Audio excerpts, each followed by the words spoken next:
I just want to slap you hard on your face. Like seriously, it is the basic 8th class civics and you don't even know what habeas corpus is. How can someone with executive power say something so dangerously ignorant and still expect to be taken seriously? You're not just embarrassing yourself, you're risking the civil liberties of every American. Do you even know what it means to detain someone legally? Or did you just skip the entire Constitution in your rush to sound tough? Habeas corpus isn't optional, it's the very backbone of lawful governance. You can't run a state like a dictatorship and call it patriotism. Jasmine Crockett didn't just call you out, she dragged you back to legal school on national TV. And America is absolutely here for it. The moment began during a high-profile televised policy forum, one meant to foster discussion on the powers of state governments, federal oversight, and the ever-contentious issues surrounding immigration and detention policies. Kristi Noem, known for her tough-on-immigration stances and often exaggerated interpretation of executive authority, took to the stage with confidence. In her usual bold tone, she began to describe new state directives that she claimed would empower South Dakota law enforcement to detain individuals who were suspected of being undocumented immigrants indefinitely, if necessary. It was in the middle of explaining her new policy direction that Noem let slip a phrase that instantly caught Jasmine Crockett's attention. Noem, speaking about detentions, stated that in South Dakota, we'll hold them as long as we have to, federal oversight or not. We're not waiting around. That's when everything changed.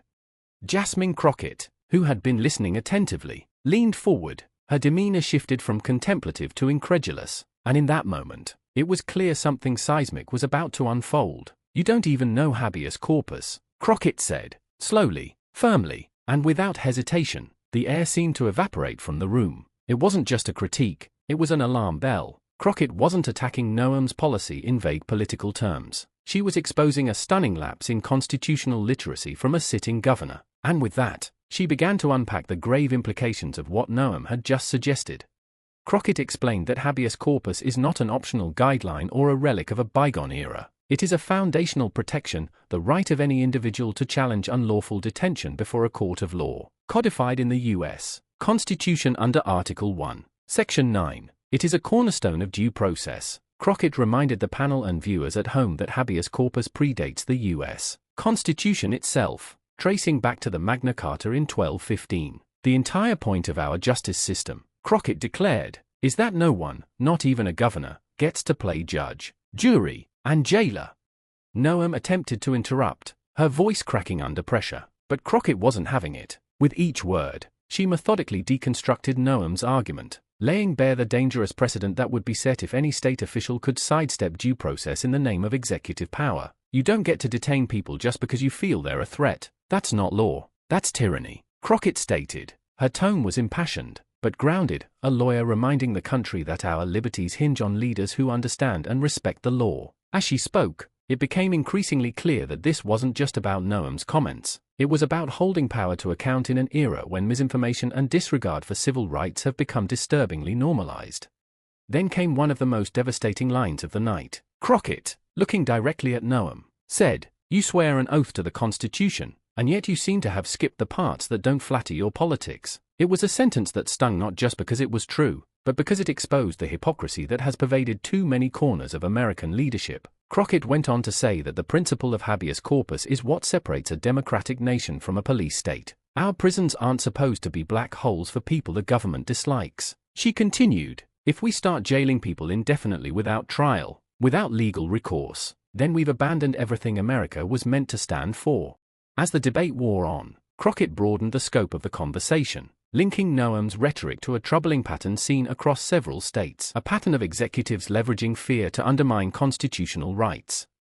She brought up recent instances in which protesters were detained without charges, immigration raids conducted with questionable warrants, and even policies in some states where legal representation was delayed or outright denied. Crockett wasn't simply criticizing an individual. She was shining a spotlight on an entire movement of authoritarian-leaning governance masquerading as populism. Her words resonated because they were rooted in lived reality, and they echoed the concerns of millions of Americans who feel increasingly alienated from their own government. What made Crockett's takedown so powerful was her ability to blend legal authority with personal conviction. She spoke not just as a congresswoman, but as a black woman in America who understands how easily civil liberties can be eroded for marginalized communities. When you create a system where someone can be held without due process, she said, Guess who that system targets first? It's not going to be the rich or the powerful. It's going to be the poor, the immigrants, the people of color, the ones who've never had equal protection to begin with. This moment wasn't just educational, it was urgent. Crockett was issuing a warning that if America didn't take these violations seriously, the damage to our democracy could be irreversible. Kristi Noem, visibly rattled, tried to claw her way back with a statement about the need for strong leaderships and protecting our borders, but her words fell flat. The contrast between her vague, fear-mongering platitudes and Crockett's pointed, legally grounded arguments was too stark. Even viewers who may have initially agreed with Noem's sentiment found themselves questioning her fitness to govern. After the segment aired, legal experts, journalists, and political analysts scrambled to dissect what they had just witnessed. Some called it a masterclass in constitutional defense. Others described it as one of the most pivotal moments in televised political discourse in recent memory. Social media exploded. Hashtags like #Crockett vs Noem, #No habeas corpus, and #legal mic drop began trending within hours. TikTok was flooded with clips of Crockett's rebuke, some captioned with "Queen moves only," others with sobering reminders about the real-life consequences of ignorance in leadership. Young people in particular gravitated toward Crockett's clarity and force. In a time when civics education has taken a backseat and constitutional misinterpretations run rampant, her explanation of habeas corpus became not just a moment of accountability, it became a teaching tool. High school and college professors assigned the clip in their classes. Lawyers used it in public lectures. Activists replayed it at rallies.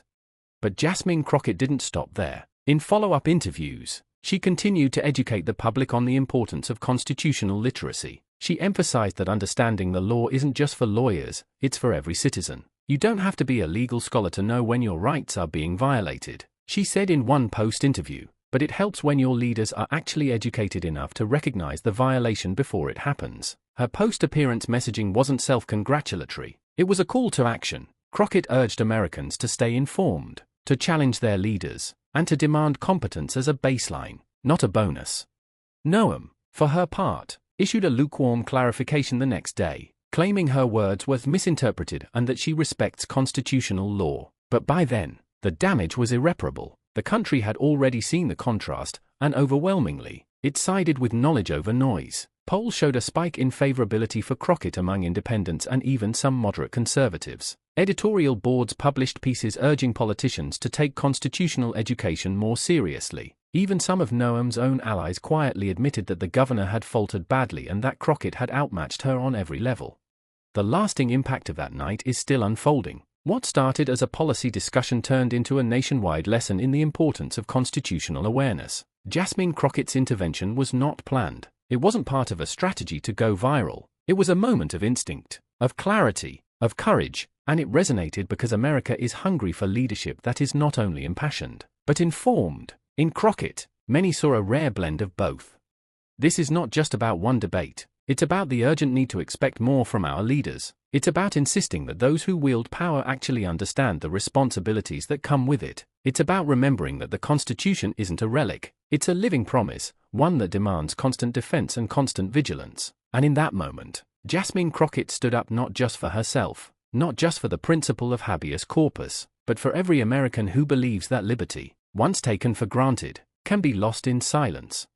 If you believe in standing up for truth, for justice, and for the Constitution, let your voice be heard. Like this video, share it with those who care about the future of our democracy, and make sure to subscribe so you don't miss moments like this again, because in the fight for freedom, silence is not an option, and knowledge is power.